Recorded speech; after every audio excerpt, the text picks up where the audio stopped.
Welcome to Tales of the Force, where ancient power stirs, destinies collide, and the unseen currents of the universe shape every choice. If you're drawn to lost orders, cosmic balance, and legends whispered across the stars, you're in the right place. Tap like and subscribe to keep these stories alive. Leave a comment and tell us, where do you feel the Force calling from? Sit back, relax, and prepare for tonight's tale, The Unseen Order. The hyperspace probe returned with a log full of missing data, and every calculation based on it had come true. It hung now in the observation cradle like a dissected insect, limbs retracted, sensor petals charred from micro-impacts. Around it, the docking bay of the Resolute Path hummed with the polite, anxious industry of technicians pretending not to stare at the anomaly pulsing on their screens. Master Liam Coke watched the data streams cascade down the hollow slab and refused with quiet stubbornness to misbehave. "This shouldn't be possible," Dr. Serenal said beside him, which in her vocabulary meant, "I am afraid." She flicked fingertips through layered probability plots. Each was a cloud of coloured points. Each collapsed into a single tight streak as the simulation ran. Course corrections that should have introduced divergence instead converged. Sensor outages that should have widened error bars instead narrowed them. "You lost nearly 40% of your data packets," Coke said, calm out of long habit. "Yet your predictive envelope tightened." Nal rubbed at the bridge of her nose, smearing the ghost light.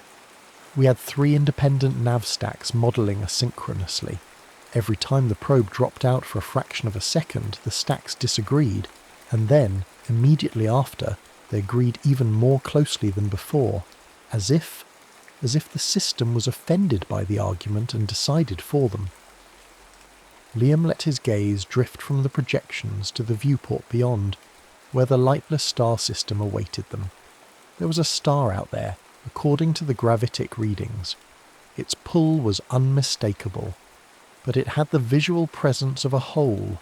No corona, no flares, only the faintest suggestion of distorted starlight at its rim, like a lens made of reluctance. Around it, one planet massed where no chart had ever placed it. A dull marble veiled in thin, uncommitted cloud. The unknown regions were full of strange things. He had come to many. Few made the Force as quiet as this one. He closed his eyes, reaching outward, inward, along whichever dimension it was that connected consciousness to that luminous field the Order called the Force. He expected, as always, currents, the bright, restless eddies of life below, the distant pressure of the star, the tolerable friction of fear and hope in the crew around him. Instead, he felt politeness, as if something very large were holding its breath so as not to disturb him. He opened his eyes before the silence could become personal. "Knight Valen is readying the landing party," Nal said. She glanced sidelong at him. "If your council has any last-minute objections to bringing a Jedi Guardian into a system that refuses probabilities, now would be the time to file them." "Elaborate," Liam said. She gestured impatiently at the probe. "He's trained to see threats, identify vectors, act. He extrapolates trajectories instinctively. That's very useful in a normal causal regime. But if his expectation itself becomes a stabilizing factor..." She trailed off. "Or a destabilizing one." "Knight Valen is not in the habit of breaking the universe by looking at it," Liam said. Nal's lips twisted. "Everyone thinks that, until they upgrade their sensors." The shuttle ride down from orbit was uneventful in precisely the way that made Valen uneasy. He sat forward in his crash seat, hands loose on his harness, watching the cockpit readouts over the pilot's shoulder. Outside the viewpane, the planet's atmosphere presented as a thin grey wash, like diluted ink. There were no storm systems, no visible fronts. The weather maps were blank except for a few elegant spirals of vapour at high altitude. A mathematician's sketch of clouds, never finished. "Minor turbulence ahead," the pilot said. There was no turbulence. The shuttle's hull shivered in anticipation, then didn't. Varlin felt his muscles brace for a jolt that failed to arrive. The straps dug into his shoulders anyway. The pilot frowned, tapped the console.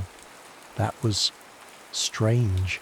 Compression wave on the forward sensors, then it cleaned itself up. "Liam?" Valen called back. Coke, across the narrow aisle, had his eyes half-lidded, hands resting palm up on his knees. Not quite meditation, listening. "I felt the intention of a crosswind," the Jedi Master said, "and then I felt it apologise and leave." Valen snorted. "Weather doesn't apologise. Here, it may." Liam opened his eyes, meeting Valen's. "Stay observant, but perhaps for once do not reach for outcomes too quickly." "It's my job to reach," Valen said. "Else we sit in orbit, modelling ourselves into paralysis."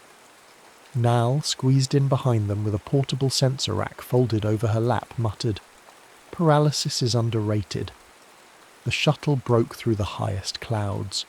The surface revealed itself in muted albedo, broad plains of smooth stone gently contoured as if the world had been sanded down by an indifferent hand. Darker basins lay scattered like old bruises, each filled with a layer of fog that neither rose nor fell. "There," Nal said, pointing. "Energy signature, low in amplitude but persistent. That ring formation, likely habitations, vectoring to those coordinates."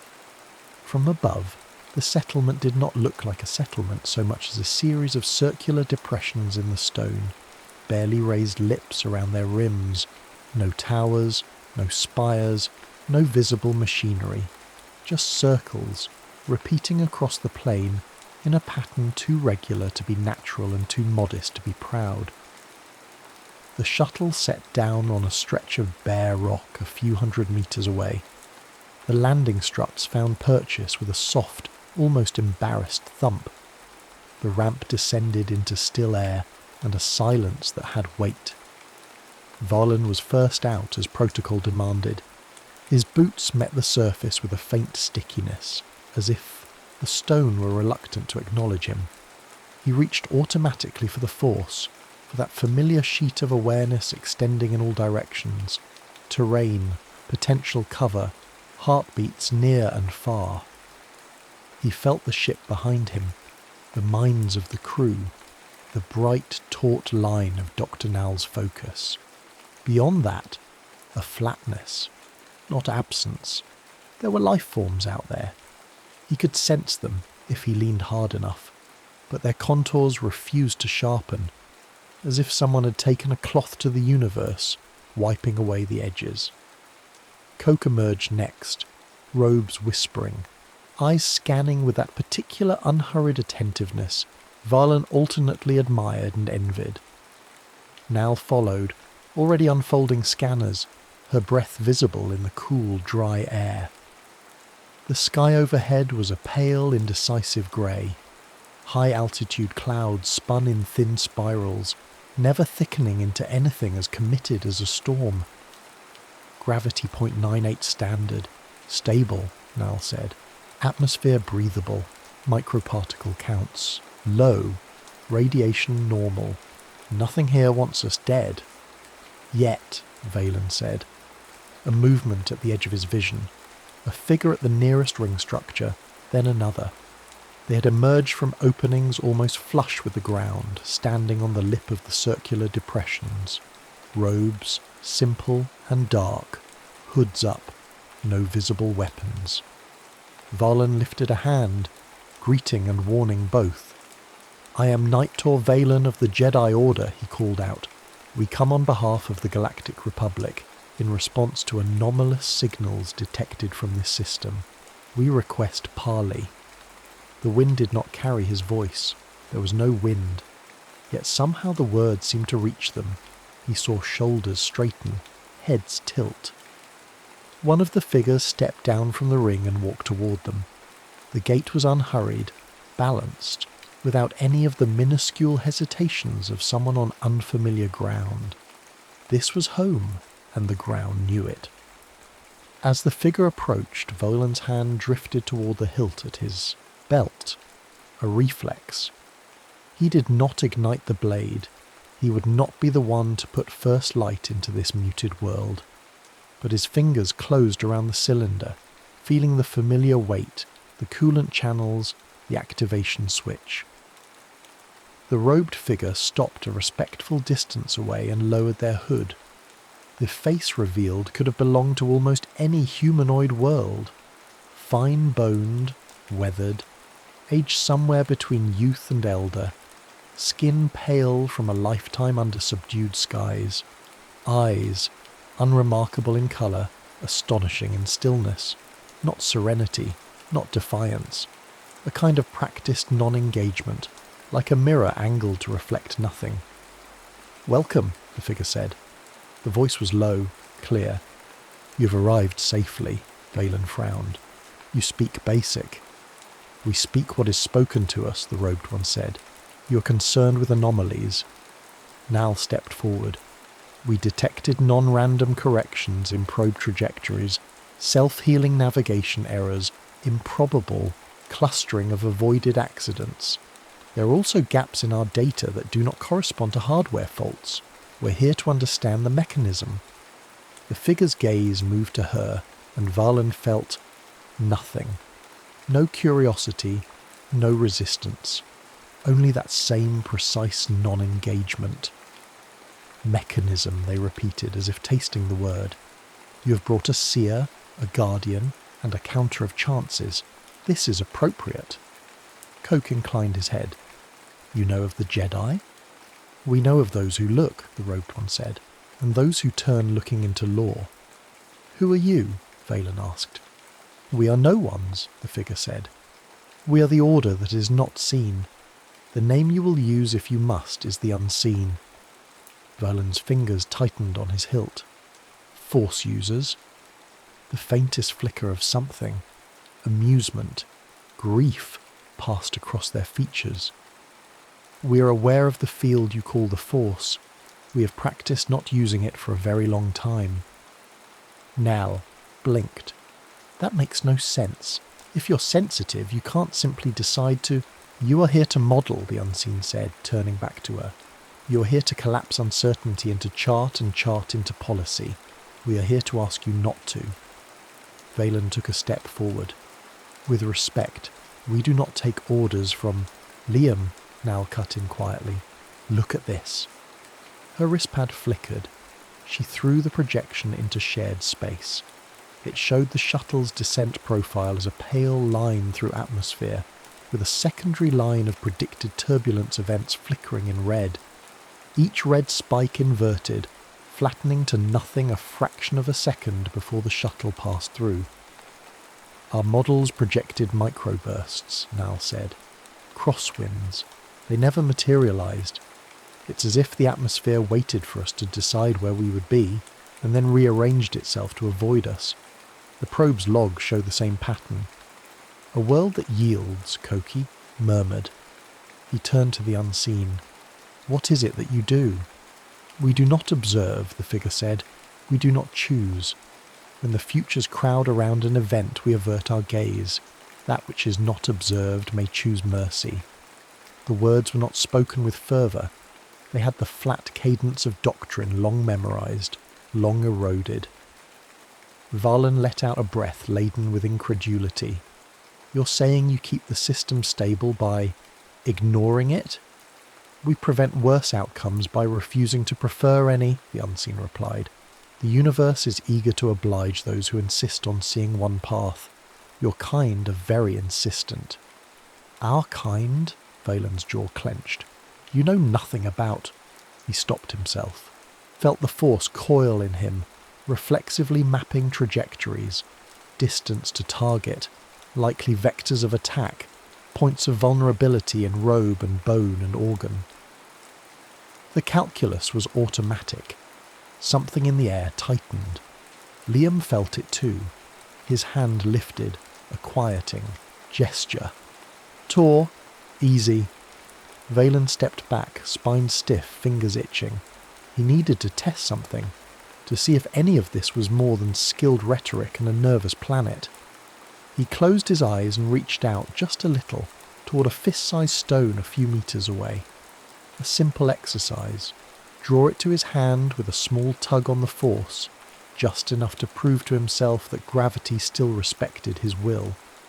He reached. The force did not resist him. It did not flow either. His expectation extended like a hand. The universe, with exquisite politeness, declined to meet it. There was no pushback, no external countercurrent, only a softness, a yielding, a refusal to harden into the channel he offered. His fingers twitched. The stone remained utterly, innocently still. The failure was so complete that when his body moved to accommodate a weight that never arrived, his balance broke. His boot slipped on the theatrically smooth stone. Pain flashed as his knee buckled, sending a dull shock up his thigh. He caught himself with a curse, palms scraping on the ground. Behind him, the shuttle's hull hummed sympathetically, as if embarrassed on his behalf. In the force, there was only that vast, courteous distance. "Tor," Liam said softly, "not reproach.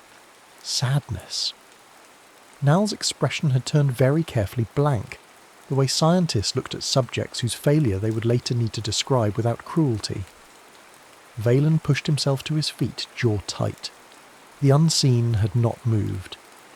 "You see," they said quietly, gaze on Valen but not piercing him. "When you reach for the world here, it refuses to become your story. This is mercy." Liam stepped forward. "Mercy for whom?" "For all the futures in which your certainty would have killed more than your doubt," the unseen said. They turned, this time inviting rather than dismissing.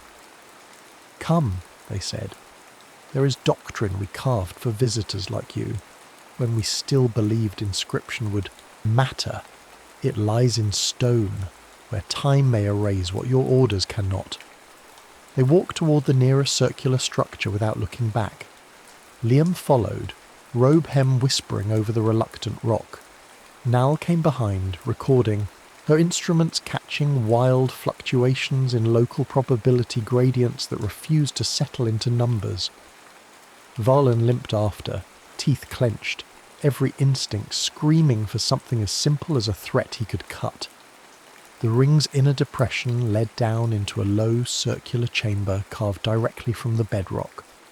The walls were bare, featureless, light-absorbing. The acoustics were strange. Their footsteps sounded as if someone else were deciding whether or not they had happened. On the far side of the chamber, etched shallowly into the stone, was a single line of text in characters that rearranged themselves in Liam's peripheral vision until they settled into words he knew. "That which is not observed may choose mercy." The inscription was so faint that a few more years of abrasion would erase it entirely. "Why carve this so lightly?" Liam asked. The unseen rested their palm just below the words, not touching. "Because we did not wish to force the world to remember it," they said, "and because we knew one day those who live by records would come and ask the wrong questions." Liam felt the force around them, quiet and unjudging, like an immense eye turned politely away. Behind him, Valen flexed his scraped palms and looked at the faded words as if they were an accusation. Nal's scanner pinged softly, a cluster of distant, deferred catastrophes, failures that had not happened elsewhere in the galaxy, all correlated statistically with this unremarkable, lightless system. The threshold had been crossed. They were inside the doctrine now. The question, Liam thought, was whether they could step back out without collapsing anything that could not be repaired. They did not sleep that first night. The unseen provided quarters carved out of the same light drinking stone as the doctrine chamber. Round rooms without corners, furnished only with low cushions and recessed alcoves for simple necessities. There were no doors, only angled passages that damped sound without fully separating spaces, as if privacy were treated as a gentle suggestion rather than a guarantee. Valen lay on his back, staring at a ceiling he could barely perceive. The force hummed around him like distant circuitry, powered down but still connected. He flexed his hand, remembering the small humiliation of his failed pull. His palms stung where the stone had taken skin. He tried again, this time with something smaller, a grain of dust on his glove. He reached, carefully, tentatively, shaping intent like the delicate catch of a gear. The dust didn't move. The force did nothing at all, not obstruction, not flow. His will met an ambient softness that accepted information but refused to become action. It felt like trying, to clench a fist in a dream. He rolled onto his side, frustration curdling into a heavier sensation he did not want to name fear. Guardians protected by imposing themselves on circumstances. Here, circumstances refused the imposition. Across the chamber, Liam sat with legs folded, spine straight, hands resting lightly on his knees. His eyes were closed, but Valen could tell from the minute movements of his shoulders that this was not serene meditation. "How long have you been at it?" Valen asked. Liam opened his eyes. "At what?" "Listening to the Force pretend we're not here," Liam considered. "Since we landed." "And?" "It is not pretending," Liam said. "It is modulating, choosing where not to be available." "That's semantics," Valen said. "In our work," Liam replied gently, "semantics kill people." Valen pushed up to sit, wincing as his knee protested. "I tested it again. Nothing. Not even a wobble. I've trained in suppression. Fields, null zones, dark side nexuses. They all have character. This is like..." He groped for an analogy. "Like swinging at fog and missing because the fog stepped aside to spare you the effort." "Mercy," Liam said softly. "Insult," Valen snapped, then caught himself. His laugh was brittle. "Apologies, Master. I'm not used to the universe being more considerate than you are." A chime sounded, low and non-intrusive, echoing strangely in the rounded room. It was not directional. It seemed to arise from the air itself. "That's signal," Liam said, head tilting. "It's not local," Valen said. "Shipside?" Liam pressed 2 fingers to his comm bead. "Coke." Captain Rira's voice came through, thin with bandwidth compression and unconvincing calm. "Master Coke, we've picked up an incoming object at the edge of the system. Mass and drive signature consistent with a mid-range cruiser. Transponder is obfuscated, but energy profiles are familiar." Valen was already on his feet. "Sith." Nal appeared in the doorway, hair unbound, sleep forgotten. "Their sensors will pick up the same anomalies. Maybe they were already listening."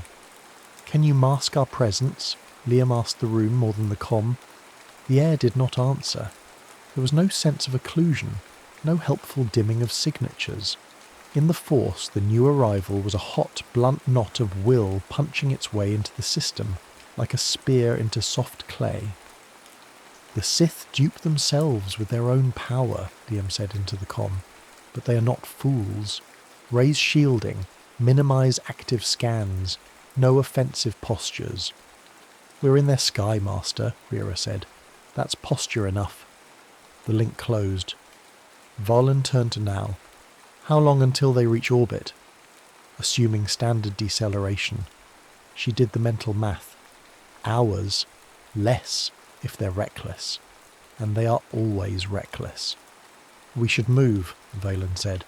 "Fortify the settlement. Prepare fallback points, evacuation corridors." "Elaborate evacuation corridors to where?" Nal said, gesturing at the blank plain outside. "There's nowhere to conceal thousands of people on this stone slab. Besides, we don't know if moving them en masse might upset whatever this place is doing." Valen's jaw set. "Sith troops on the ground will upset them more." Liam rose, smoothing his robe. Let's not assume the Sith's first act will be to land guns blazing. If they have monitored this system for any length of time, they know force is unreliable here. They will send someone to talk first. Good, Valen said. I've been wanting something I can hit. The Unseen received the news of the approaching cruiser with the same muted acknowledgement they gave to weather reports. Not indifferent, not panicked.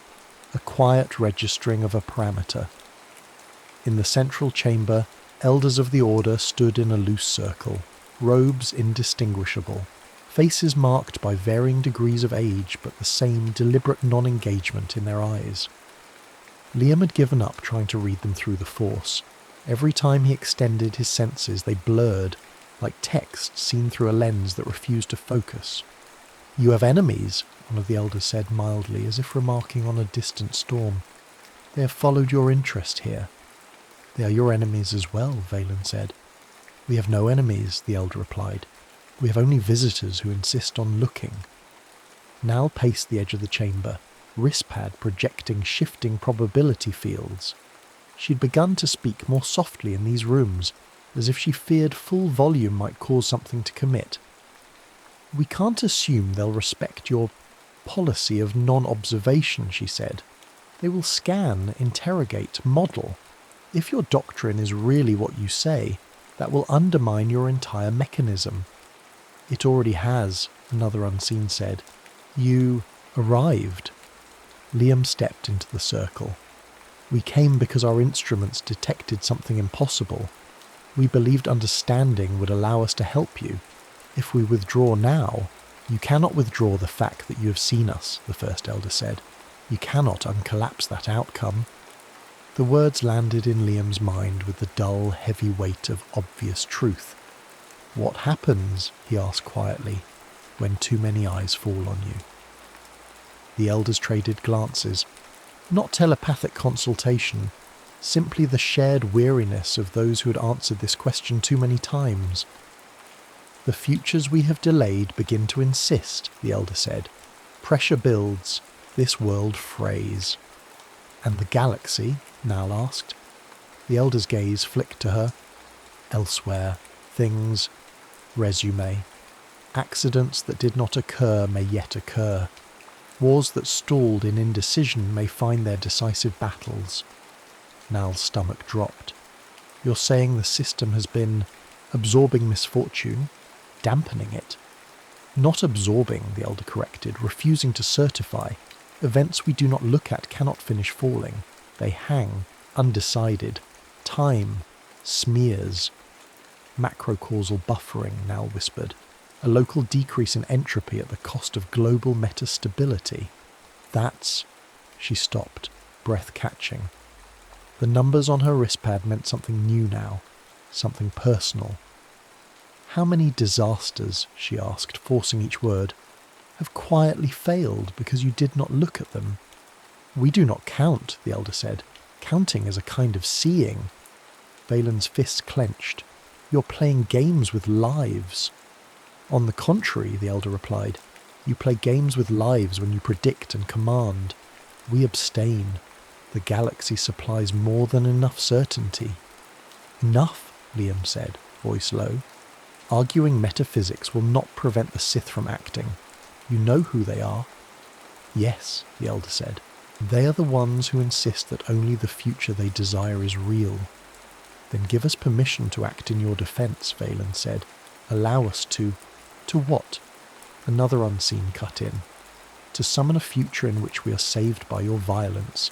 To choose, for all possible worlds, the one where Jedi blades flash heroically." Their tone held no mockery, only a bone-deep exhaustion. "You would feel better. That is all." The chamber's air had grown dense. Liam felt his chest tighten, as if the world objected to this conversation continuing. Nal's wristpad chimed, discordant in the hush. She glanced down, then went very still. "What?" Liam asked. "I set passive alerts only," she said slowly. "No active scans, just listening to the background probability noise at low resolution." "And?" Valen prompted. "Something just dropped," Nal said. A whole cluster of potentials outside the system. Transit accidents, piracy raids, an outbreak on a frontier world. They all just resolved into nothing, like a long series of coins that had been hovering on their edges and finally fell to tails. Elaborate, Liam said. I had them flagged as high likelihood events based on prior trends, Nal said. They were overdue. Statistically, the galaxy has been unnaturally quiet in certain sectors. Now suddenly the quiet continues, without sufficient cause. It's like the background probability field out there just got lighter. She looked up, eyes wide. And the noise in my local readings here went up. We are letting go, the Elder said. It is too late to maintain all that we have withheld from happening. Your arrival, and theirs, a tilt of the head toward the invisible Sith cruiser, have narrowed the paths. We must choose where to keep looking away. Valen stepped forward until he was almost nose to nose with the Elder. Choose us. Let everything else burn if it must, but do not sacrifice this world because we came to understand it. Understand, the Elder said, eyes steady, is your word for inscribe onto your maps, integrate into your systems, transform into policy. That is what will happen if you live and carry this story off-world. The galaxy will not let such a mechanism remain unexploited. It will build doctrine around us, weapons, safeguards, games. We will become a lever, and your orders will never stop pulling. Liam felt the force around him stir, uncertain. He thought of the council chambers, the hushed awe that greeted any new insight into the deeper workings of the force. He thought of how quickly awe turned into curricula.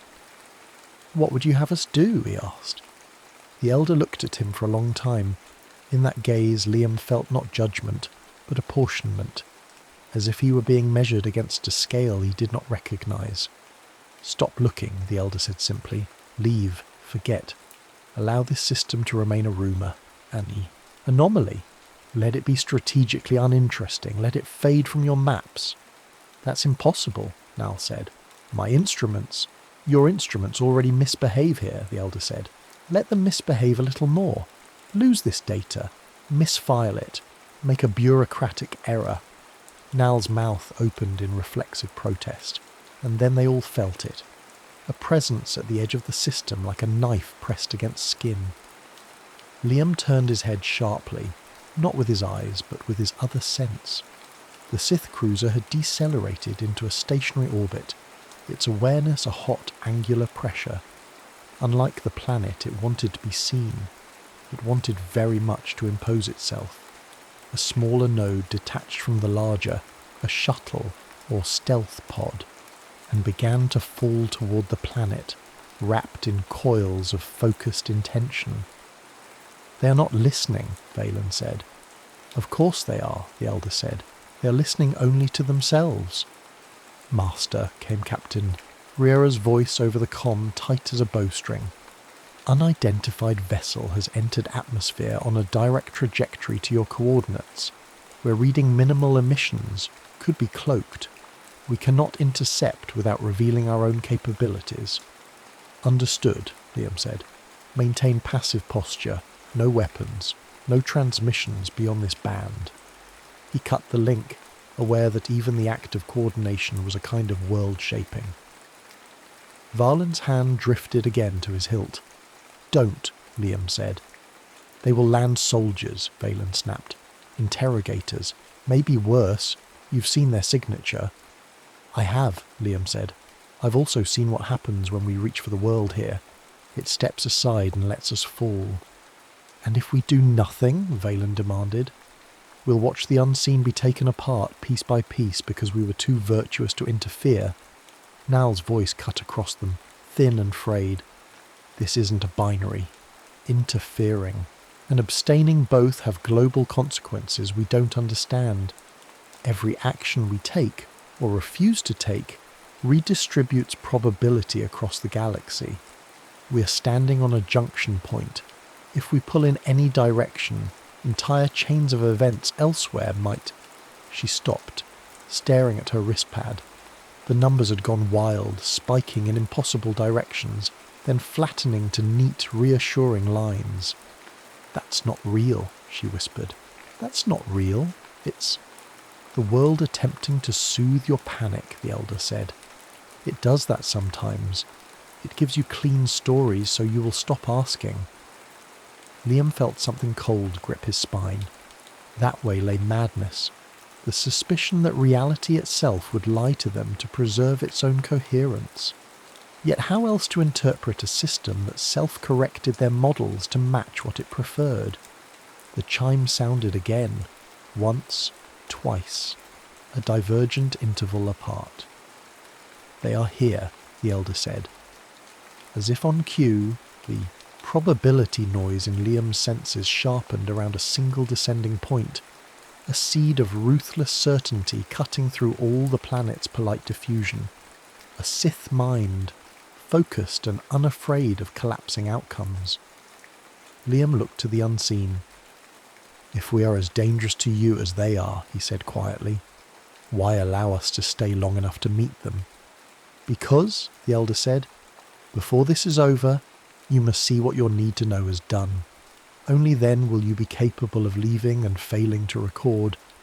They turned, robe whispering. "Come," they said. "You wished for a mechanism, Master Coke. You're about to see one try to rewrite us." They led the way out of the chamber, up toward the pale, poised sky, where a speck of incoming darkness grew, unashamed to be observed. The shuttle did not scream.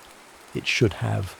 By every predictive model Hal had ever trusted, by every instinct Volan carried about hostile insertions, there should have been ion, wash, sonic shear, a declaration of intent in the way engines burned atmosphere. Instead, the craft descended as if embarrassed by its own certainty, wrapped in a sheath of disciplined quiet. It touched down on the stone plain beyond the ring sanctums with a gentleness that felt like a rebuke. Varlan felt the landing like a bruise forming before impact. "That's deliberate," he said. "They're minimizing collateral, not because they care, but because they're afraid to push." Liam did not answer.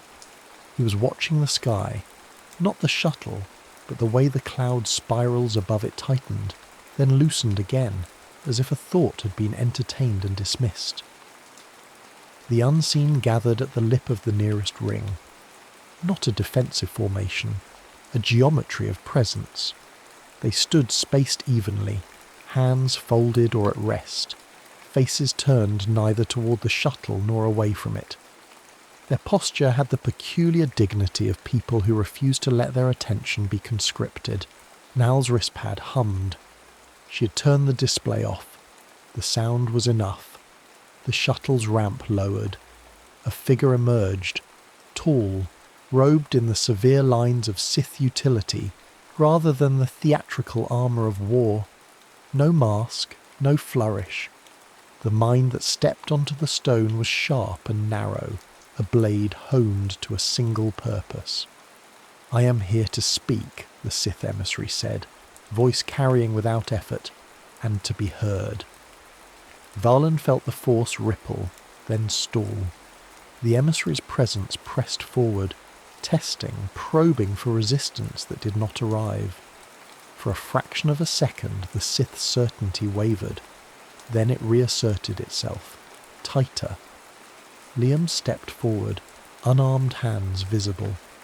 "You have entered a system under Republic Exploratory Charter." The emissary smiled thinly. "Charters are agreements between those who agree reality should behave. I am here because it does not." Their gaze slid to the unseen, and something like interest, professional, appraising, flickered there. "You," the emissary said. "You are the reason probabilities knot and unknot like bad lies. You do not project power, you subtract it. That is unusual." "We do not subtract," an elder of the unseen replied. "We decline." The emissary laughed once sharply. "A distinction without consequence." "Everything here is consequence," the elder said. Varlan shifted his weight, muscles coiled. He could feel the force around the Sith like a clenched fist, ready to strike not at bodies but at outcomes. This was not a berserker. This was a planner. "I will be direct," the emissary said. "This world is a strategic liability. It produces uncertainty that cannot be dominated. That makes it dangerous." "To you," Valen said. "To everyone," the emissary replied, eyes never leaving the unseen. "A galaxy that cannot be predicted cannot be ruled. A force tradition that refuses to act cannot be coerced. That combination invites accidents." Nal felt her stomach hollow. "You're afraid," she said before she could stop herself. The emissary's head tilted. "I am prudent." "You sense this place because it cannot be anticipated," Liam said, "and because your rivals cannot be relied upon not to destroy themselves around it." A flicker of irritation, real this time, crossed the Sith's face. "Your order's foresight is legendary, Master Jedi. Pity it has brought you to the same conclusion too late." Valen's patience snapped. "State your terms." "I will observe this world," the emissary said, "fully. I will map its probability field, its causal loopholes, its refusal mechanics. Once understood, it can be neutralized or exploited." The unseen did not react, not outwardly. Liam felt the air thicken, as if the planet itself had leaned in to listen against its better judgment. "You cannot observe us without changing what you observe," Liam said. "Of course," the emissary said. "That is the point." They raised a hand, not in threat but in invocation. The force gathered, compressing around the emissary's mind, sharpening into a beam of intent aimed not at the unseen but at the world. Valen moved. He ignited his blade in a flare of blue, stepping between the emissary and the nearest elder. The light was obscene against the muted stone, a declaration the planet had not asked for. The world flinched, not violently, precisely. The hum of Valen's sabre wavered, pitch slipping as if the Kyber itself were reconsidering its role. Gravity shifted a fraction. Valen staggered, compensating, blade arcing wider than intended. The emissary laughed again, delighted. There it is, the reflex, the insistence on choosing. They focused, tightening their grip on the force, and two Sith acolytes emerged from behind the shuttle, blades already lit, red light slicing the grey air. Volan braced for impact that never came. One acolyte lunged, two, fast, too eager, and slipped on stone that had been perfectly stable a moment before. Their blades swung wide, carving empty space, and the counterstroke they expected from Valen never arrived. Instead, their own momentum carried them into the path of their companion's strike. Red met red. Flesh met certainty. The second acolyte froze, staring at the body falling at their feet. In that heartbeat of hesitation, their footing betrayed them as well. They pitched backward, blades slicing air, spines striking stone with a sound that ended abruptly. Silence. Valen stood, blade humming, chest heaving, not from exertion, but from shock. He had not struck. He had not even parried. The world had simply allowed violence to complete itself. The emissary's smile faded. "You see," the elder said quietly, "we do nothing, and those who insist on action are consumed by it." Nal's wristpad screamed, then cut off, its display going black as if offended by what it had just recorded. Liam felt something tear inside him. Not the force, but his understanding of it. He had spent decades believing that foresight was a form of compassion. To see suffering coming was to be obligated to prevent it. Yet here was a system in which seeing was the trigger, and restraint the only break. The emissary's gaze hardened. Enough theatre. I will not be lectured by ghosts. They reached again, this time not delicately, but with the full, brutal confidence of Sith doctrine. They sought a total vision. Not a future event, but the structural rule that governed all of this. A complete observation, collapsing the ambiguity the unseen had cultivated. Liam felt it as a scream that never made sound. Probability tightened like a knot pulled too hard. The sky darkened. not with clouds, but with decision. The elegant spirals overhead snapped into violent rotation. Wind tore across the plain, hot and cold in alternating waves. The stone beneath their feet shuddered microfractures, racing outward in geometric patterns that hurt to look at. "This is it," Nal whispered. "They're collapsing the field." The unseen did not flee. They did not resist. They closed their eyes. Across the galaxy, unseen, unremarked, chains of deferred events lurched. A convoy that had missed an ambush found its timing suddenly corrected. A political assassination long stalled by miscommunication found its mark. A reactor that had skirted failure tipped, at last, into catastrophe. The Sith emissary gasped as the vision flooded them. Not the triumph they expected, but a cacophony of outcomes rushing back into relevance all at once. Their mind, trained to dominate singular futures, buckled under the weight of multiplicity. "No," they choked. This is too much," the planet screamed. Not audibly. In the Force, it was a tearing sound like fabric ripping along every seam at once. Gravity spiked and dipped. The horizon warped. For a terrifying instant, Liam saw through the world, to branching paths, stacked and compressed, begging to be chosen. He felt the temptation with a clarity that sickened him. If he reached out now, if he saw hard enough, he could impose order. He could select the least catastrophic branch and force reality to obey. Mastery. The unseen elder turned to him, eyes open now, and for the first time Liam felt their attention rest fully upon him. "We are not preventing catastrophe forever," the elder said, voice steady amid the chaos. "We are delaying it until the galaxy learns restraint." The ground split. A shockwave flung Varlin to his knees, sabre skittering across the stone, its light flickering uncertainly. Nal clutched her head, screaming as data and intuition alike dissolved into noise. "And now," the elder continued almost gently, "the delay is ending." The Sith emissary collapsed, clawing at the ground, their vision too wide, their certainty annihilated by excess knowledge. Their shuttle's engines flared uselessly, feedback loops spiralling as systems tried and failed to reconcile contradictory commands. Liam stood at the centre of it all, heart hammering, the Force roaring like a tide against his senses.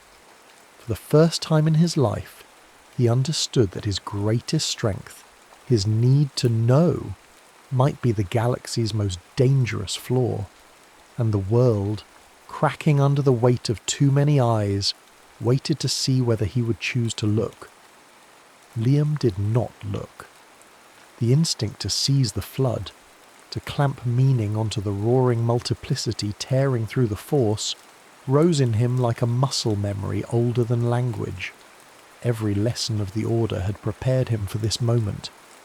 When futures splinter, a master chooses. When chaos surges, clarity is mercy. When reality falters, someone must decide. He shut his eyes instead. The act felt obscene, irresponsible, like stepping away from a patient mid-surgery because the wound was too complex to name. Around him, the planet convulsed. Stone plates ground against one another with a sound like teeth clenched in pain. Gravity oscillated, not enough to fling bodies skyward, but enough to rob muscles of trust.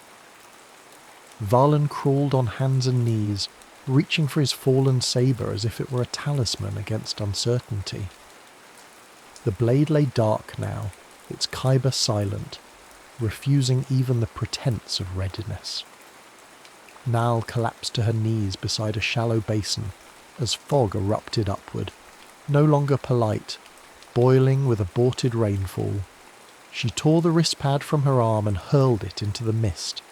The device shattered against unseen stone, its final transmission a meaningless burst of perfect predictions that no longer corresponded to anything that could be acted upon. "Make it stop," she sobbed. not to anyone in particular, just make it consistent. The unseen remained standing, not rigid, not defiant, simply present, like anchors hammered into a seabed no one else could feel. "This is what happens," one of the elders said, voice carrying despite the wind. "When certainty arrives all at once, the galaxy has been spared too many endings. They are eager to complete themselves." The Sith emissary screamed, not in rage, in comprehension. Their mind had not shattered. It had expanded, forced to hold every deferred outcome they had demanded to see. Wars layered atop wars, betrayals flowering in timelines that had been quietly postponed.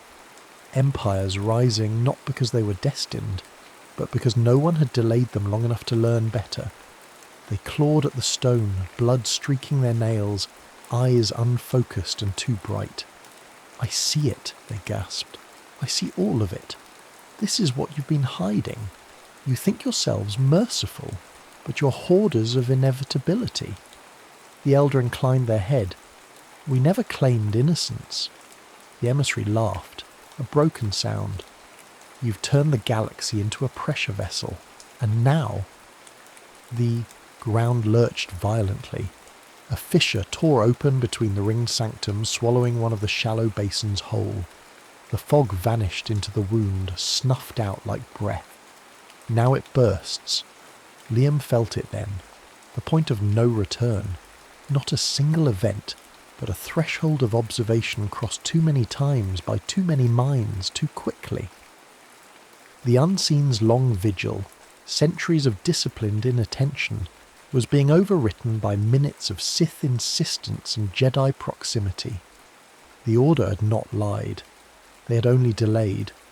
"Master," Valen shouted, scrambling upright as another shockwave knocked him sideways. "We need to do something." Liam opened his eyes. The Force slammed into him like a confession. Branches of possibility whipped past, begging to be chosen, offering clean resolutions if only he would name them. He saw paths where the Sith emissary died cleanly, where the planet stabilized under Jedi containment fields, where the unseen were catalogued, relocated, institutionalized. He saw paths where he became the architect of a new doctrine, hailed as the master who tamed uncertainty itself. Power-weighted, compliant, and in every path where he acted something else broke later, quietly, far away, unnoticed, until it was too late to undo. The elder met his gaze, eyes calm even now. "This is the cost," they said. "Not of violence, of knowing. If you choose, you will choose for everyone, forever." Nal dragged herself to her feet, face streaked with dust and tears. "Liam, if you don't stabilize this, the Council will. They'll come with fleets and sensors and doctrines. This will never be allowed to remain unmeasured." "I know," he said. His voice sounded far away, like someone else's. Another tremor ripped through the ground. One of the ring structures collapsed inward, stone folding without drama, as if the planet were simply erasing an idea it no longer had the patience to sustain. The elder exhaled. For the first time, fatigue showed, lines deepening, shoulders sagging. "We cannot hold much longer," they said. "The act of being seen has already thinned the veil. Soon there will be nothing left to withhold." "Then let us help you leave," Valen said hoarsely. "Evacuate. We'll cover you." The elder shook their head. "You cannot escort us out of observation. Wherever we go, your attention will follow. We are not a people who survive transport."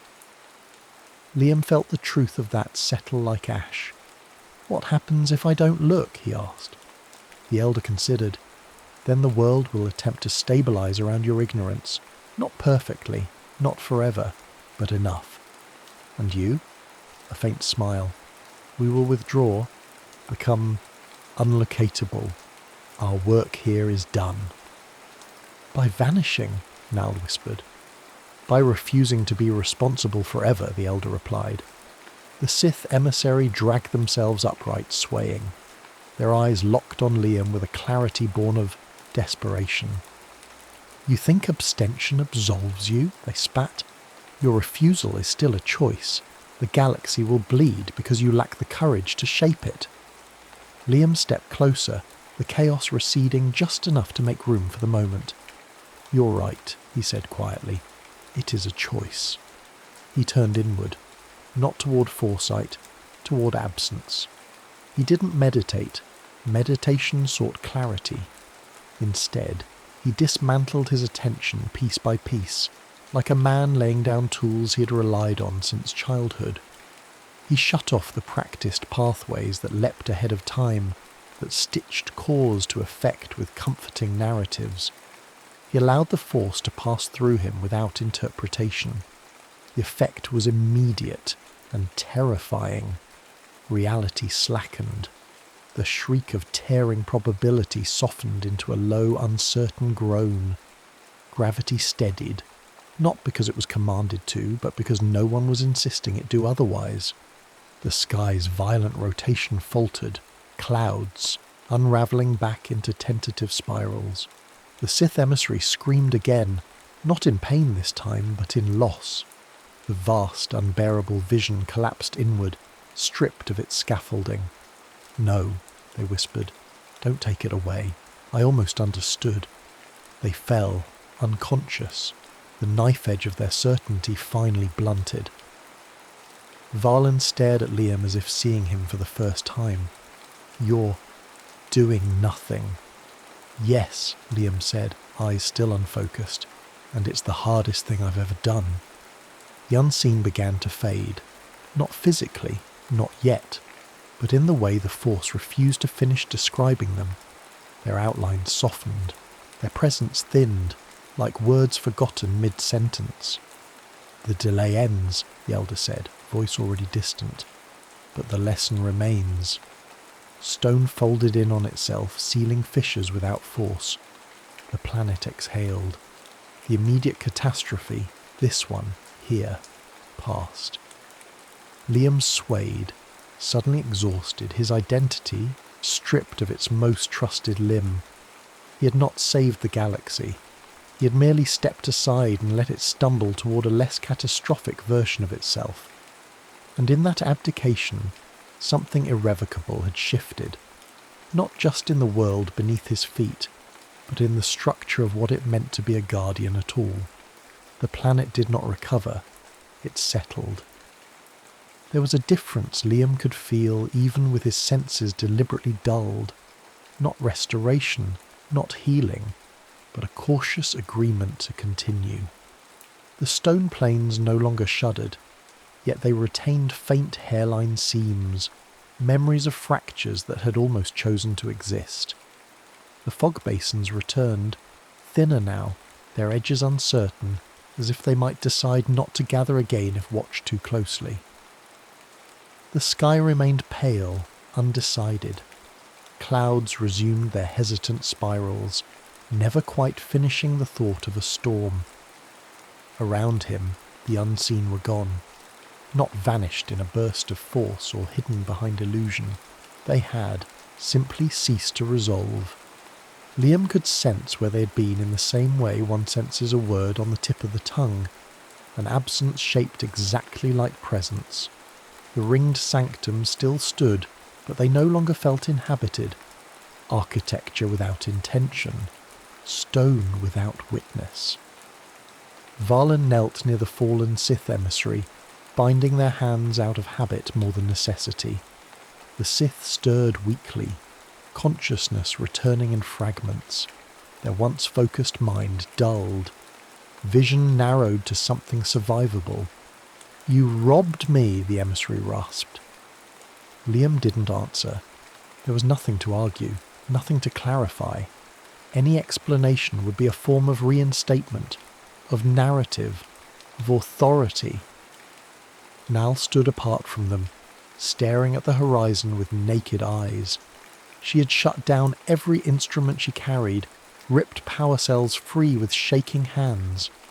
For once, she did not trust herself to know responsibly. Her mind replayed the revelation again and again, disasters that never happened. Entire chains of suffering quietly deferred, not prevented by heroism or policy, but by disciplined neglect. "I could prove it," she said hoarsely, not looking at Liam. "I still could. With enough cross-referencing, enough historical reconstruction. I could publish a paper that would end the delay everywhere," Liam said. She swallowed. "Yes."